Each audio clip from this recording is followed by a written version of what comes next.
You're tuning in to the Black Hollywood Live Network, featuring news, interviews, and commentary on all things Black Hollywood.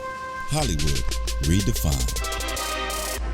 From Los Angeles, California, presented by Maria Menounos and streaming live thanks to Akamai Technologies. This is Black Hollywood Live.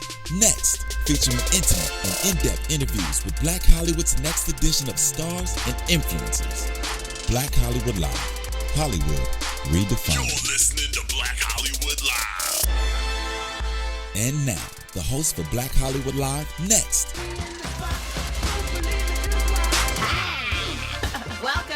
Welcome to another edition of Black Hollywood Live. Next, I am your host, Megan Thomas, and we have another host today with us. What's your name, lady? Hello, everyone. I'm Courtney Tezano. So happy to be here. Yes, and as always, right here on Next, we always have the hottest stars who are up next in the business. Today's no exception. We have the beautifully talented, pint-sized beauty. Her name is Miss Carla Renata. Give it up for her, y'all.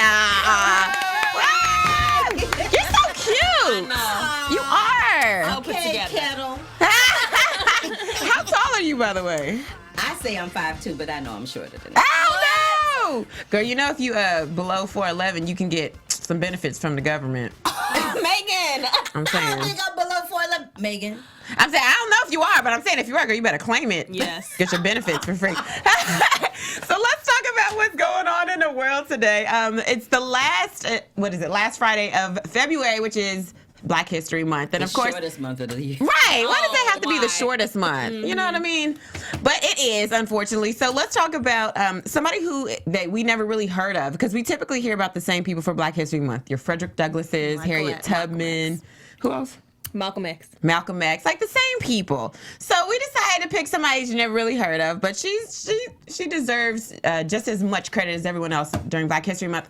This is Maggie Lena Walker that you see on the screens. She was the first woman bank president in the United States. Okay. And this was back in 1903, honey. Wow. You didn't know that, right? I didn't know that know either. Yeah, so that. she started off as a school teacher, and then she got married, and I guess back in that day when you got married, you stopped working. So she had more time to work at a fraternal organization called the Independent Order of St. Luke's Society. So it's basically an organization that helped Black people, helped with insurance and burial benefits for Black people, which is very honorable. And so she saw an opportunity for them and started a bank. And it was called the St. Luke Penny Savings Bank. And she was the president of it from 1903 until 1932. Wow. Isn't that amazing? That's kind of fantabulous. Right. I'm like, okay, she was a boss back in the day. Hello. Hello. And then she also ran for Republican. She ran as a Republican for the state superintendent of public instruction, because basically the state superintendent. So the big education person in the state. And I was like, that is big. Well, check out. Yeah. Right. So shout out to you, Maggie Lena Walker, on this. Celebrate you today. Yes, Black History Month. Ding. All right. She said, ding. I know, right? So let's move on to some casting news. So the Oscars were this past week, Yes. and there's been a lot of stuff going on. So Zendaya actually, she showed up at the Oscars, and Zendaya, unfortunately, had some people say some stuff about her. If you remember seeing her, she had the dreadlocks, correct? Yes. Oh, I remember. Yeah, she had that. She was looking beautiful. You know, I used to play her mom on Shake It Up. That's why I was going to ask you about that, because you worked with her on Shake It Up, and here she's a beautiful girl. And then on top of that, unfortunately, we have Giuliana Rancic on E! News, Fashion Police, talking about her. And she said because of the dreadlocks that Zendaya looked like she smelled like patchouli oil Well, actually, and weed. This is what she said. So you know how they show people as they're walking down the red carpet and whatnot. So she's walking down the red carpet and she says, "I love the dress. It's very lovely and everything." She says, "But that hair, I'm not feeling the hair." They asked her why, and she said, "I feel like she should be wearing patchouli oil, or she should smell like patchouli oil." And then Kathy Griffin said, "And weed." And then Giuliana Rancic said, "Yeah, and weed." Right, exactly. So she actually, should've Kathy got some Griffin was fire. the one that said weed, but she was off camera. The only person that was on camera saying weed was Giuliana. Right, and it was a little weird because here's the thing: if Joan Rivers said that, even if Kathy Griffin said that, we give them a little leeway because they're comedians. Yeah. So we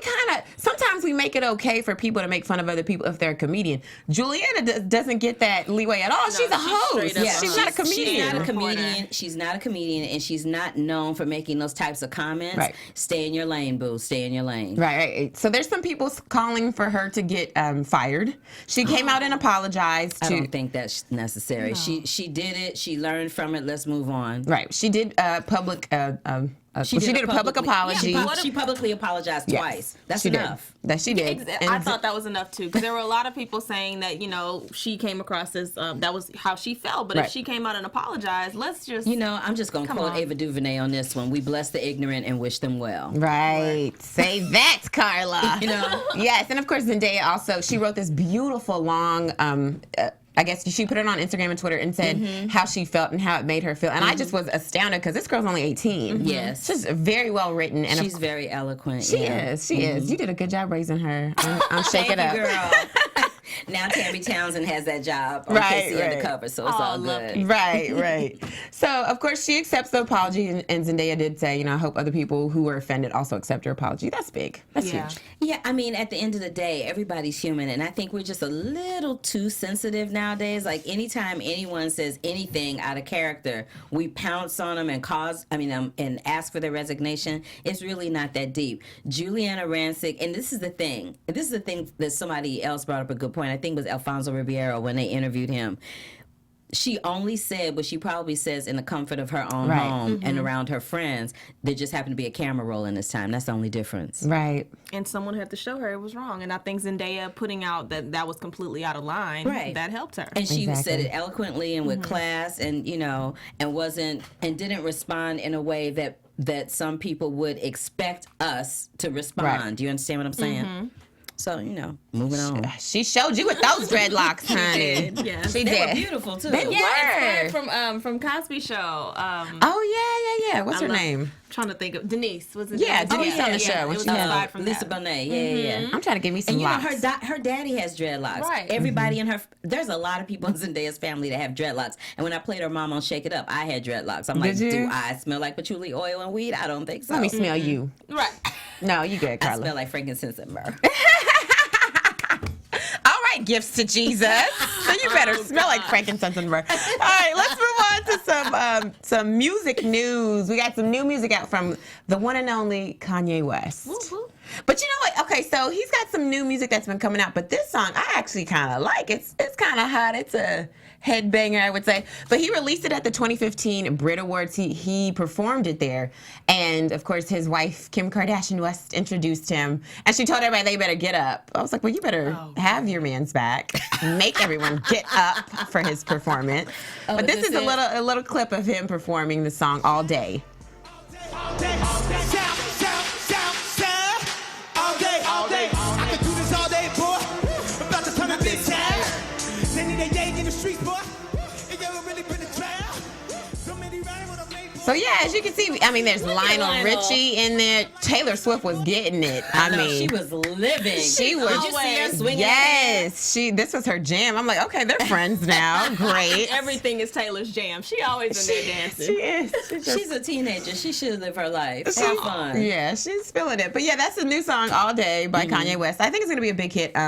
He if you notice, there's a lot of people on the stage, and they all had on black, and they had on hoodies. So I think that's a great way just to bring it back home and put out a political message without saying it. Yeah. You know what I mean? And Kanye's been known to do that. I think in the last few years, he's probably scaled back from being so overt, like George Bush hates black people. Now he's giving messages. That is my all-time favorite Kanye West moment. Because the look on Mike Myers' face when he said it, he was like... And he didn't know what to do. He was like, I don't know this man. He's not with me. Can I just get out of the frame real quick? I appreciated it. I think he's doing much better. And then it's been 3 years since things happened with Trayvon Martin. And I think a lot of people, we raise awareness. Yeah, we raise awareness when it's happening, but it's good that he's still making it relevant now. So kudos to Kanye. Kudos to Kanye and the flame throwing for his new song, All Day. So make sure you guys get that jam. So let's talk about you a little bit, Carla. You're so fancy. Now, you're originally from St. Louis, right? I'm originally from St. Louis, Missouri, How was it growing up there? It was wonderful growing up there, and I grew up there in a time where there wasn't a whole lot of crime going on. You could leave your doors open. You could leave your cars unlocked. You literally could leave your door unopened and no one would walk up in your house or try to rob you or kill you or anything like that. It's the Midwest. Right. So it was lovely growing up there. I wouldn't have it any other way. Right. How did you feel when you heard about all the things that went down in Ferguson with Mike Brown? That hurt my heart. It actually, it brings tears. It makes me want to cry, actually, because two things. I'm really glad that Ferguson is getting that awareness because it's been like that for years. As long as I can remember, it's just been like that. I'm just glad that the spotlight is being shined on it so that people can see the racism that exists still in the Midwest, especially in Ferguson, Missouri, for what it is. And we shouldn't have that in 2015. Like at some point, the world and the people that live in it need to evolve and grow and move past all that little petty racist, I don't like you because of the color of your skin stuff. I mean, it needs to roll back a little bit to what Martin Luther King said, to judge somebody based on the content of their character, not the color of their skin. What they're doing and how they're doing it. Not, because they're black, I'm going to arrest you. Right. Because you're black, I'm going to pull you over. Because you're black and in a nice car, I'm going to pull you over. I got pulled over in St. Louis all the time. Do I look threatening? No. But it would happen all the time. So, yeah, I'm hoping that, and what's really disheartening, the biggest thing that's disheartening about that whole situation is when the police officer, his name escapes me at the moment, but when he was arrested, what a lot of people don't know about that situation is that his whole family is in law enforcement in St. Louis. So there was no way he was going to get indicted because they were going to cover that up and make sure that he got off by any means necessary. Wow. That is sad. It happens. It happens all the time. We just don't shed a light on it. Which brings me back around to freaking George Zimmerman got off again, y'all. I'm just glad the I don't even. Again. And I just read a tweet. I woke up to a tweet this morning, and I forgot who wrote it, and was like, "I hope Trayvon kicked his ass." And I saw that. No, but I saw that and I thought about it. And I was like, you know what? I don't condone violence, but I hope he did, because this man, for him to continuously get off, you gonna have to pay. He got somewhere. Some good lawyers. He got some good lawyers, because I'm telling you, if that had been a little black boy, Latino boy, Asian boy, anybody but him, it would have been a wrap. And you know what's crazy? He is half Latino, but the Zimmerman last name is what saved him. Exactly. Right. Because you look at him, you don't think. You think maybe he's Jewish and mixed with something else. Right. You just don't know. But yeah, that whole situation was very unfortunate, and I am hoping that because it did happen and it did become international news, that maybe as a result of it, it'll scale back and we won't have to ever see that again, or it's a little less. And I think some good things did happen out of it. As a result of it, the police officers around the country are starting to have to wear GoPro cameras, so that you can see for yourself what the situation is, as opposed to he said, she said. So that's the good thing that came out of it. But it could always be more, Let's hope that works, because we see what happened with Eric Garner and filming. Now, do you think that there's some fear that things like that have instilled in us, since now that's gone public? I feel like a lot of other stories around the country are coming out. Do you think that has caused people to be more fearful now? It's caused a huge awareness on that subject, because before, if someone got arrested or if someone was beaten or killed in a city for no apparently good reason other than them being who they were, you wouldn't hear about it. Right. It wouldn't even make local news a lot of times. It would just be something that would be discussed within the neighborhood. Now what's happening is, and I noticed that after that, it seemed like every week you were seeing a video of somebody in some town in some state that you'd never heard of there was a woman that got dragged or something. There was a woman that got late. I think just a couple of days ago, there was a woman, I think she was a mentally ill woman, got arrested, and they had her handcuffed, and they were dragging her on the ground by her feet. Oh no! This woman wasn't black, but they were dragged. But the police officer was dragging her down the hall by her feet, and she kept saying, "I'm in pain, I'm in pain," and she was mentally ill. Why do you need to drag her by her feet? Right. Down a hallway? Like, why is that necessary? He's been put on probation. But, you know, that kind of stuff happens every day and nobody hears about it. So having those cameras is a good thing. Right, That's a good thing that came out of it. Well, you also, being from St. Louis, have you ever been to Sweetie Pie's? Child, no. Every time I go to St. Louis, Sweetie Pie's is closed. I'm like, how y'all always gonna be closed? Right. And I see on TV, it look like y'all always open. But whenever I come to St. Louis, they close. I wanted to know that because every time I watch that show on OWN, like it looks like a place that I want to come eat. I know. I want to go in there and meet Miss Robbie, but I'm just like, I'm gonna need Miss Robbie to open that up for me when I come into town. Right. I'm like, what's up with that? Come on, Miss Robbie. I need to get her Robbie. number. I'm like, Miss Robbie, come on now. Right. That's But are you into Chinese food from St. Louis? I hear they have the best. Really? They have Why? Girl. Because the Girl. fried rice is really fried. It's not boiled rice with some vegetables in it. I'm just saying. Is it really? I didn't know that. The fried rice in St. Louis is really fried rice, not boiled rice with some peas and carrots. Right, I'm just right. saying. Yeah, I went to Mizzou. All my friends. Oh, okay. Okay. I never had no Chinese food. You ain't never had no Chinese Really? food like you had it in St. Louis, and it comes with some red pepper. What? Ooh. Okay, I gotta go try this Chinese If food. you ever go to St. Louis, you gotta have the Chinese food. It is the best Chinese food in the country. I promise you. Okay, if Sweetie Pies is closed, then we're gonna get some Chinese food. and it's cheap too. And you Okay. get a whole bunch of Chinese food. Oh, girl, it's so good. And the egg foo young is good too. Oh, girl, please. We all in here hungry now. I know, I'm Right. starving. I might have to take a trip to Steak and Shake. You know they got Steak and Shake I know now it's going on the to promenade. I'm like, I can't even handle it. This guy named Bob Bergen, who does the voice of Porky Pig, told me that the other day and sent me the link. I am so going there this weekend. I cannot wait. That is my so gosh. funny. I'm from Kentucky, so I know about that Steak and Shake. You know about Steak and Shake? Yes, girl. It's just now got around the South for us, but I went to Don't Missouri, so I get know. those milkshakes now. It's like 5,000 calories. Don't do it. I know, Oh, but gosh. it's so good. Go take a spinning class. You'll get rid of it. Right. No, Carla, did you know that you always wanted to be an actress? Like, was it something you knew as a child? Well, I don't know if I knew that, but my mama definitely knew because my mother loves to tell this story about. There was a movie called The Miracle Worker with Patty Duke and Anne Bancroft. And my mother said that I watched that movie with her and went to school the next day for like a week pretending I was blind. To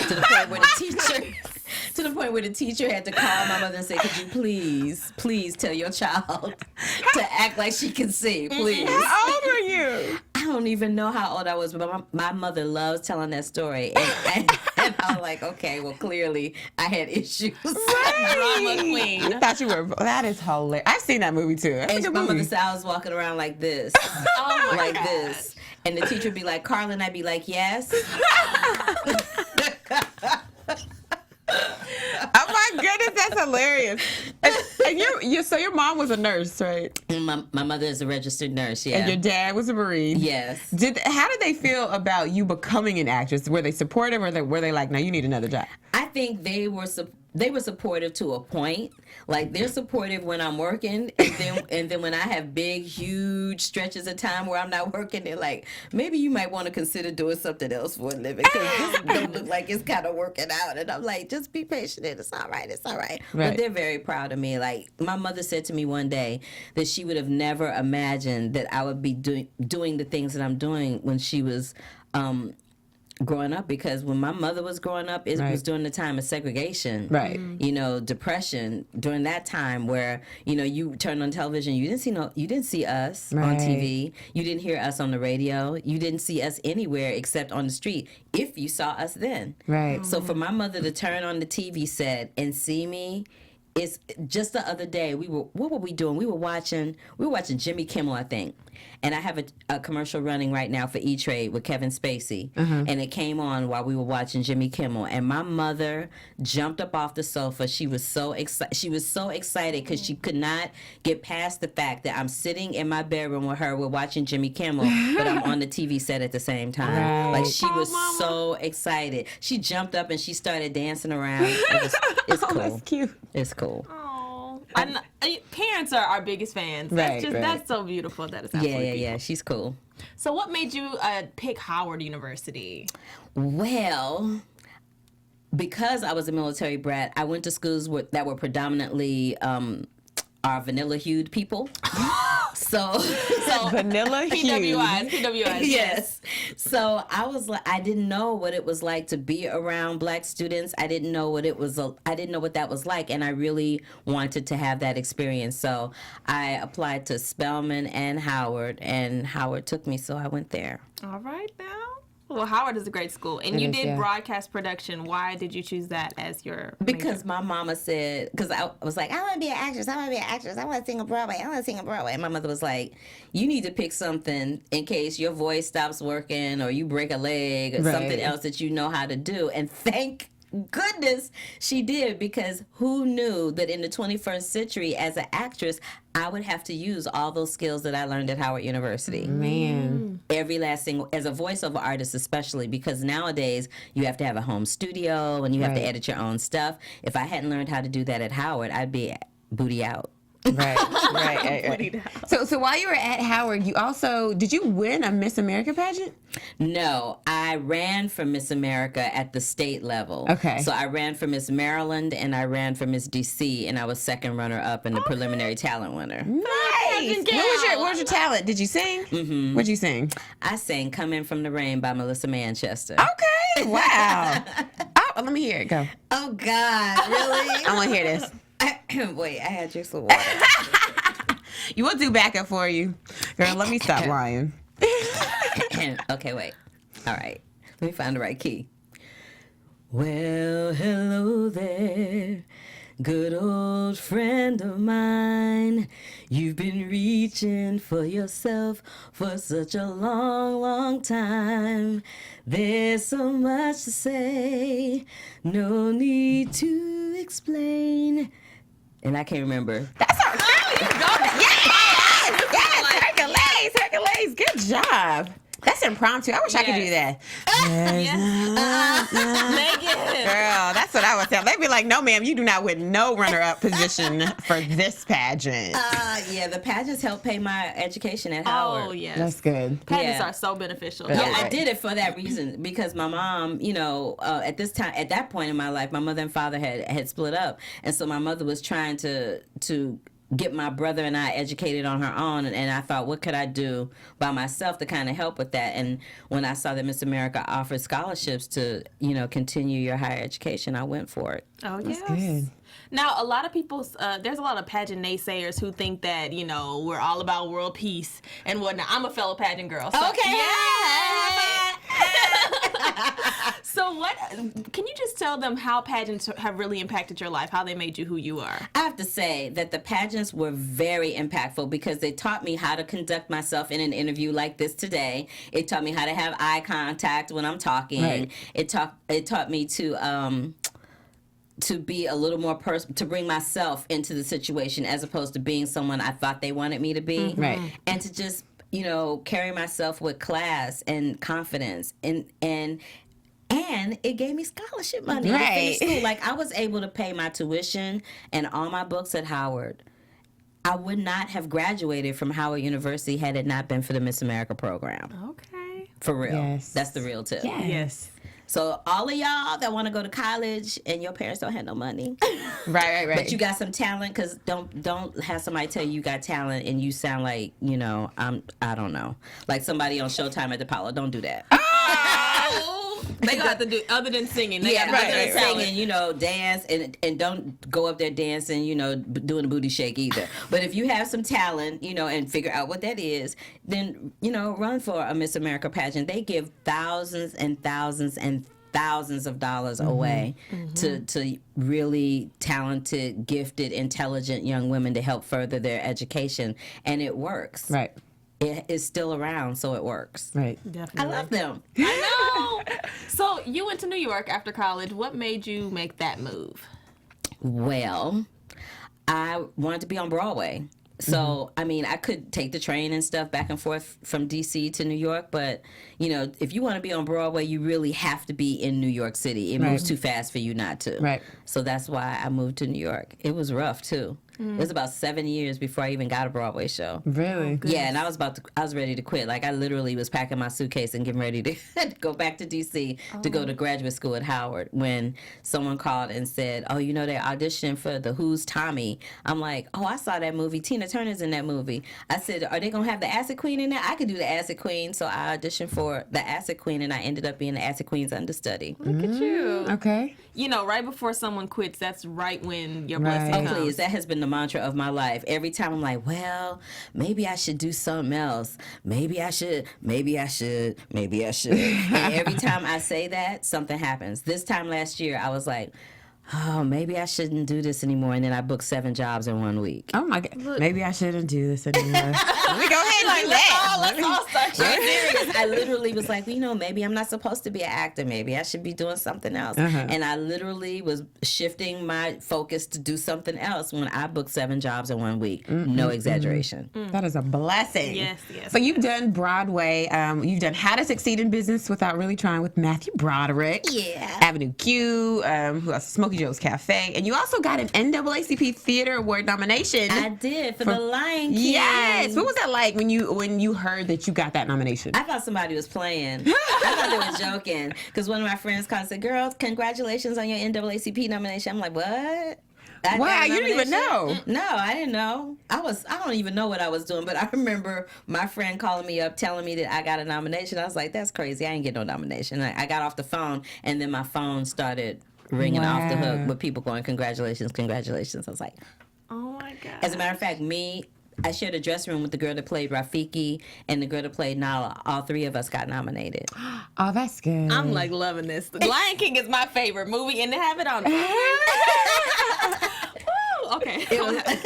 I loved doing The Lion King. It was great. It was hands down one of my favorite shows to do because I got to work with Julie Taymor. I'd never worked with a director that was a female before, so that was new, and she was the original. You know, it wasn't like they brought in somebody else and let them do it. I got to work with Julie Taymor. I got to work with the original production team for The Lion King the same way the Broadway cast did, so it was really cool. That's good. Oh, yes.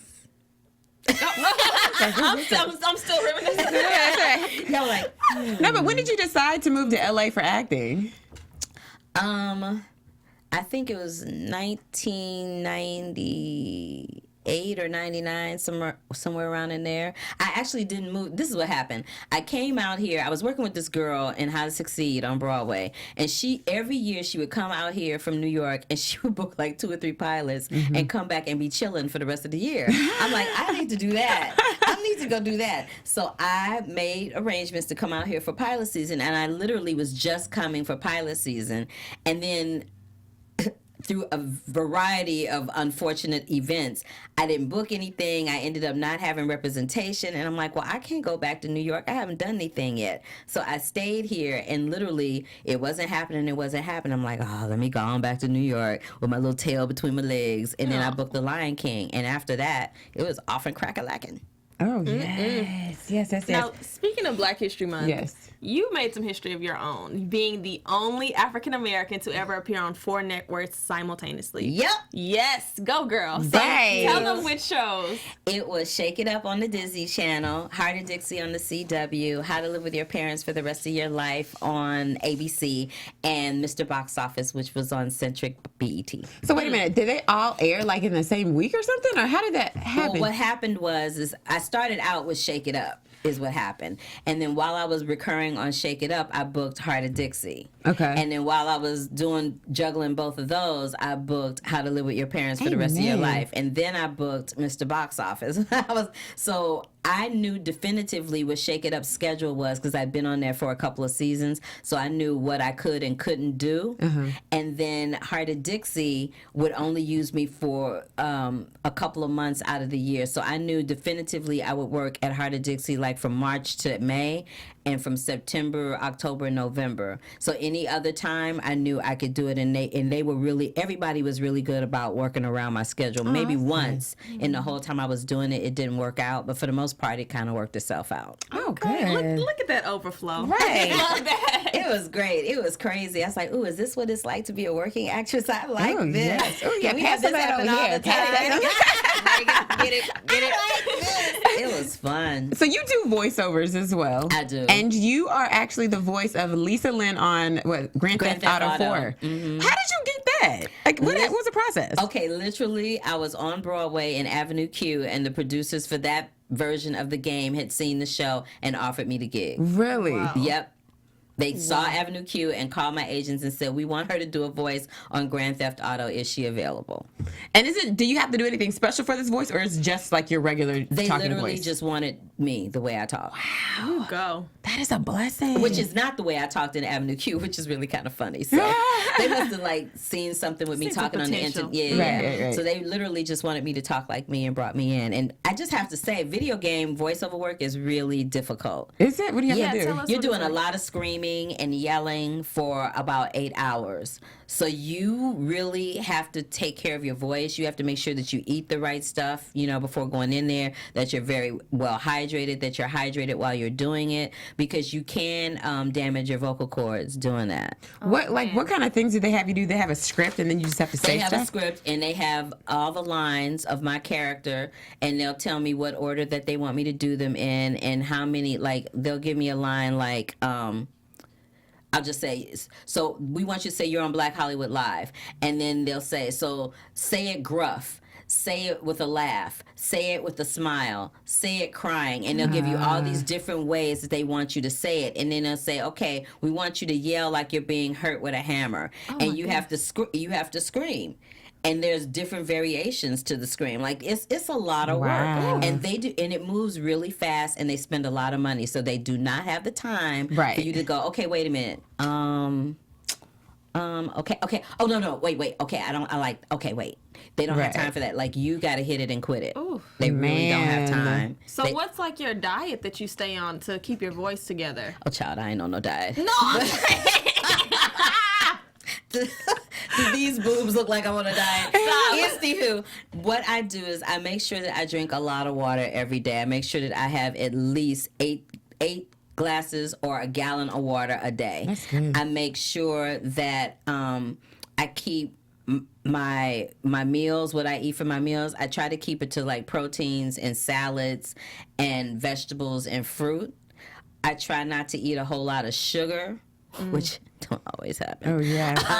I try to, if I know I have a session coming up, if I know I'm going to do a session tomorrow, I will not drink any alcohol, because alcohol dries you out, and it's just not good. Right. Your skin looks great. I You're know. flawless. You look beautiful. I was like, oh, girl, that's what that I need some water. I need a couple gallons.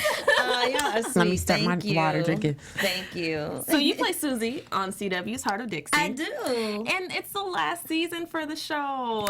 Tell us what it was like being a part of that show. Oh my goodness. Heart of Dixie, again, hands down, was one of my favorite TV shows to be on and be involved in, because we had a good time all the time. We laughed all the time. Everybody on that show was so silly acting that we just cracked up all the time. And the creator, Lila Gerstein, was really wonderful in taking a town like Bluebell, Alabama, and making it multicultural. We had black people, we had Latin people, we had Asian people. A little bit of everything lived in Bluebell, Alabama, and she was very definitive about making sure that the cast was very well rounded in that respect, to the point where we had, I think it was 30 plus recurring characters on Heart of Dixie, which is a lot for one show. And she knew everybody's name, and she knew how she wanted everybody to act. And this one story that I have about her. I remember one day I had one line.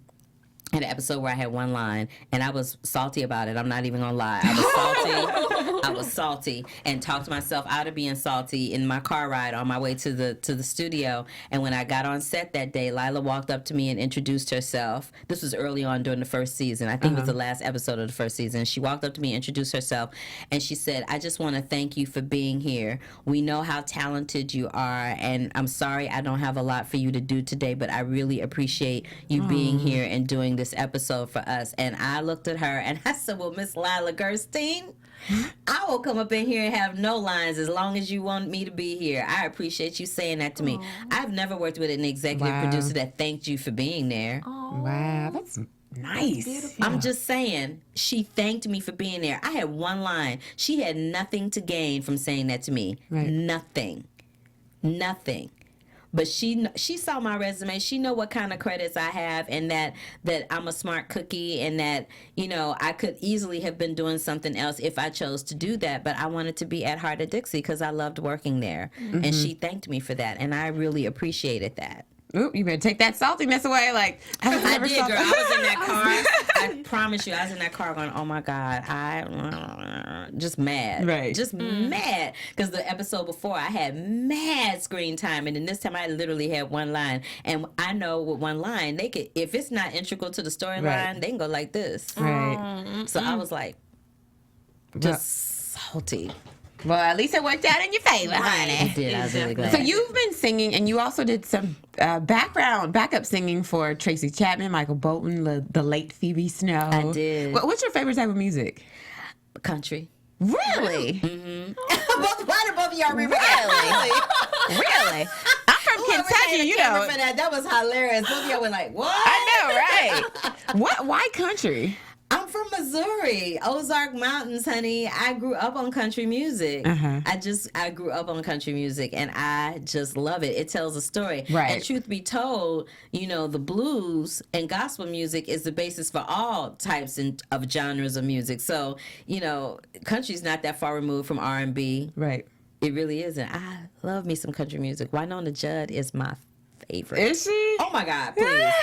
I drove all the way to San Diego to go to a Winona concert, and I was the only black person there. Just saying, and knew all the words, and people were like, really? They just looked at me like, does she really know all the words? I'm like, yes, boo, I do. Okay. Well, that was a shocker, but I mean, being from Texas, my dad is in the country too, so I get it. I just couldn't get into it. Yes, I love me some country music, and I think followed closely behind that might be rock. Really? Yeah. You're just shocking us. I did a musical for Queen called "We Will Rock You," where I sang "Another One Bites the Dust" was my solo. Okay. I love rock and roll. I do. Not all of it.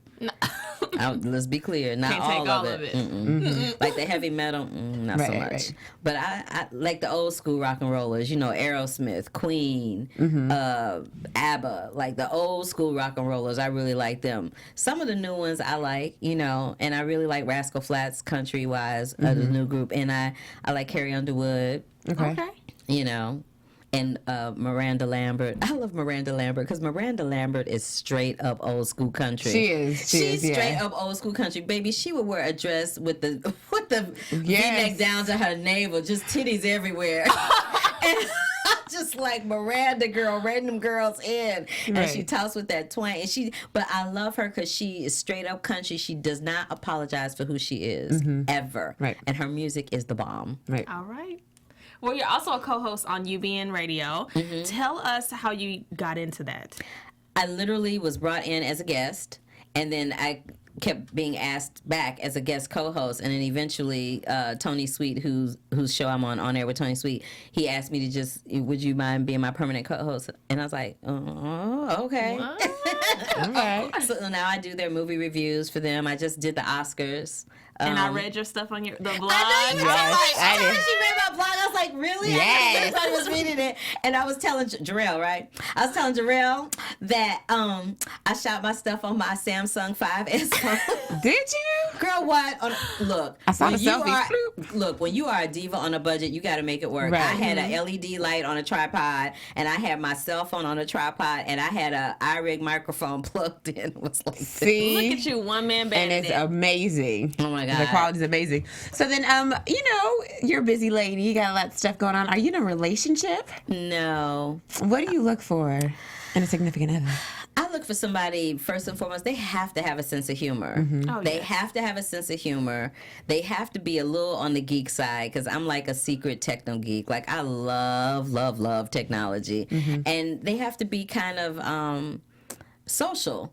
You know, somebody that likes to go out, go to movies, go to a couple of parties every once in a while. Because I'm not like a party animal, but every once in a while, I get invited to some nice soirees. And it would be nice, you know, to have somebody on my arm and, just hang out with when there are those times where you're not really congregating with the other guests at the party, and it's just y'all, Hello, Twitter men. Right. Twitter people. Please. In the Twitter sphere. Okay, so if your ideal Valentine's Day gift, because I was telling them that 1 terabyte, that's me. Give me a terabyte and you got my heart forever. Girl, what? A terabyte or a new microphone? Right. Or some kind of please, any kind of gadget. I am gadget queen. I was telling Courtney before we got on the air, I said, listen, I taught myself how to use Final Cut Pro, iMovie, Adobe Reader. I will sit there for hours trying to learn how to use something. That person. I will do that too. Anytime I get something new, I always read the manual.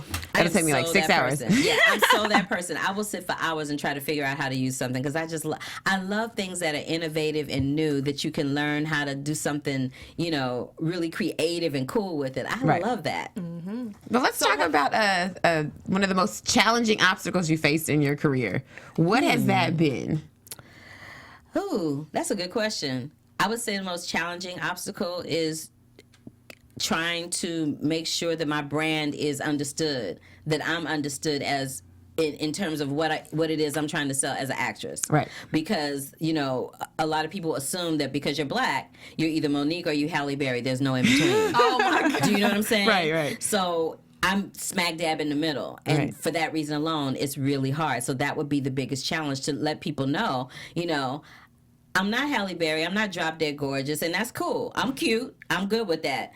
But I'm not Monique either. So you got to find that balance, and you have to teach people how to pitch you and how to brand you. And as an actor, sometimes that can be really difficult because they get tunnel vision. Right. And they don't want to see past what they already know. They don't want to move out of their comfort zone to help you move out of yours. Right. Oh, definitely. So what upcoming projects do you have? Let's hear about that.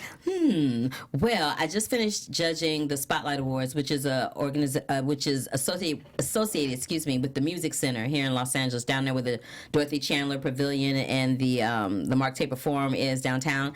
They do a contest every year where they look for the best vocalists, jazz instrumentalists, non-classical and classical, in all of those categories. And it's open to kids between the ages of 13 and 17. Oh, wow. And so I just finished months and months and months of judging that. So we have the finals of that rolling up at the end of March. Awesome. And I'm really excited. You weren't like Simon Cowell. You were like nice, right? Yeah, I was kind of like the Paula. Like, I was the one that would cry when somebody touched me with their song. Like, I was that chick. Like, there was one, but I judged the acting category and the vocal category. And there was this one girl that did this monologue that touched me so much. I was in the ugly cry and had to leave the room. Oh, no. I was like, oh my God, I have to leave I literally had to leave the room. And then Heart of Dixie is still running on Friday nights, 8 o'clock. And so I'm in the episode tonight, and we have all of that happening. And what else am I doing? I sing around town every once in a while at Vitello's or down at Rockwell Table and Stage. I'll sing down there sometimes. And I have a blog, of course, CarlaRenatasCorner.com, where I do my movie reviews and premieres and festivals and everything. And I think I'm gearing up to go to the Tribeca Film Festival to cover that. And the LA Film Festival is coming up, and I'm keeping my fingers crossed that we get to go to Cannes this year. Yes. So. Oh, yes. Well, I'll be reading. Oh, yeah. I love it. Yes. I'm so excited. I love the fact that you read that. Yes. I love that. Yes. And where can your fans find you on social media? They can find me. I have a website, CarlaRenata.com. And my Twitter is CARenata, RENATA. And my blog is CarlaRenatasCorner.com. And everything else you can find on the website or on the blogs. Yes. Wonderful. Wonderful. Thank you so much, Carla, for sharing your life with us. I want to talk to you forever. Yes. For real, girl. You are amazing. Aw, thank y'all. Y'all are so sweet. Thank you. And where can we find you, Courtney? You guys can keep in touch with me at TezKnows on Twitter and Instagram. Please let me know what you thought about this episode and comment. Yes. And as always, you can find me, Megan Thomas, on Facebook, Instagram, and Twitter at MegScoop. And anytime you have a comment, just make sure you hit the hashtag BHL Next. I have like so many shows. BHL Next. And let us know what you think. And shout out to Carla Renata. Make sure you hit her up as well and watch Heart of Dixie tonight, every Friday at 8 p.m. Yep. Until next week, folks. Holla. Bye. From producers Maria Menounos, Dario Kristen, Tiana Hobson, Kevin Undergaro, and the entire BHL crew, we would like to thank you for supporting Black Hollywood Live, the first online broadcast network dedicated to African American entertainment. For questions and comments, contact us at info@blackhollywoodlive.com. Like us on Facebook, tweet us, or Instagram us at BHL Online. And I'm your BHL announcer, Scipio. Instagram me at Planet Scipio. Thank you for tuning in. Hollywood Redefined. All right. The views expressed here are those of the host only and do not necessarily reflect the views of BHL or its owners or principals.